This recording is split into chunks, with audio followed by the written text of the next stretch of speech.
श्रोते हो, हे घोर कलियुग आहे.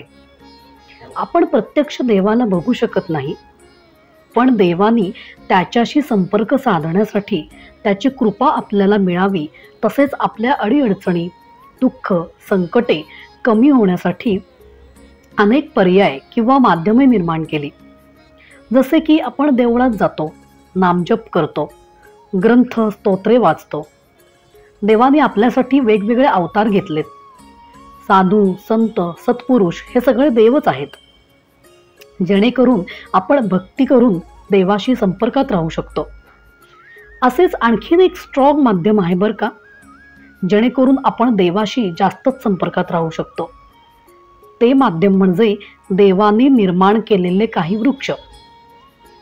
लक्षात आले असेलच तुमच्या, हे वृक्ष कोणते ते? हे वृक्ष म्हणजे अश्वत्थ वृक्ष, म्हणजेच पिंपळ वृक्ष, औदुंबर वृक्ष. तसेच वडाच्या झाडाला देखील वटपौर्णिमेला स्त्रिया पूजतात. तर श्रोते हो, सांगायचे म्हणजे असे की या वृक्षांमध्ये प्रत्यक्ष देव असतात, हे पुराणात सांगितलेले आहे. औदुंबर वृक्षामध्ये प्रत्यक्ष दत्त महाराजांचा वास असतो. औदुंबर वृक्षाची सेवा म्हणजे प्रत्यक्ष दत्त महाराजांची सेवा आहे. औदुंबर वृक्षाचे महात्म्य याचा व्हिडिओ मी यापूर्वी अपलोड केला आहे. हा व्हिडिओ पाहण्यासाठी त्याची लिंक खाली डिस्क्रिप्शन बॉक्समध्ये दिली आहे. आता आजच्या या व्हिडिओमध्ये आपण अश्वत्थ वृक्षाचे महात्म्य बघणार आहोत. चला तर मग त्याची माहिती लक्ष देऊन ऐका.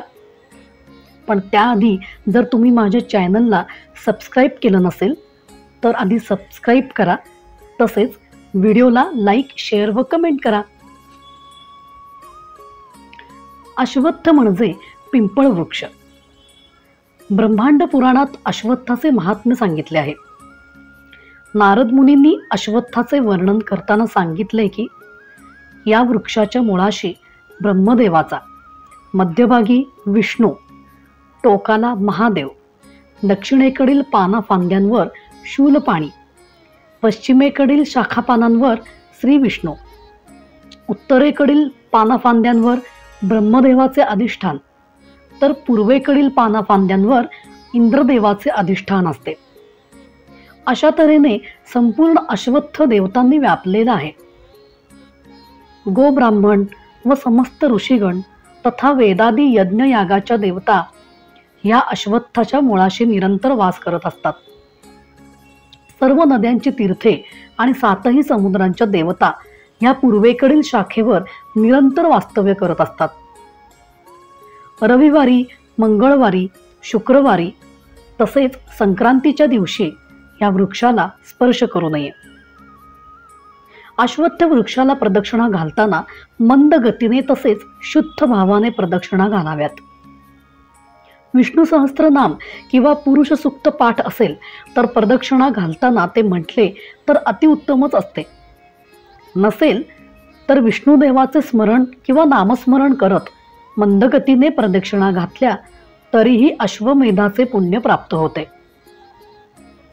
अशा प्रदक्षिणा केल्या असता गुरुसंबंधी व गुरुसेवेत घडलेले पाप नष्ट होते. नानाविध व्याधींचे हरण होऊन मोठ्या रुपयांचे ऋण देखील फिटते.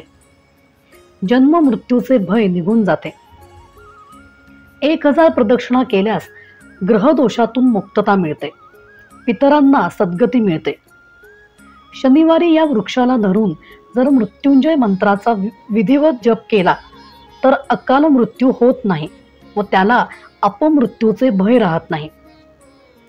अमावस्या व गुरुवारी या वृक्षाच्या छायेत पाणी ठेवून स्नान केले तर ब्रह्महत्येचे पाप देखील नष्ट होते.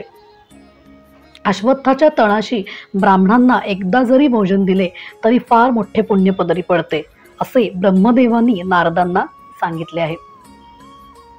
अश्वत्थाची सेवा करून प्रदक्षिणा घातल्याने निपुत्रिकेस अपत्य प्राप्तीही होते.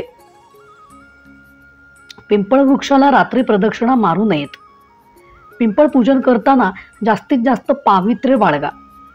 रात्री या झाडाला स्पर्श करू नका. या वृक्षाचे महत्त्व गुरुचरित्र या ग्रंथात श्री गुरूंनी एका स्त्रीला कथन केले आहे. तर श्रोते हो, तुम्हाला आता कळाले असेलच या वृक्षाची थोरवी किती आहे ते. तेव्हा औदुंबर वृक्षाची तसेच अश्वत्थ वृक्षाची सेवा जशी जमेल तेव्हा करीत राहा. श्री गुरुदेव दत्त.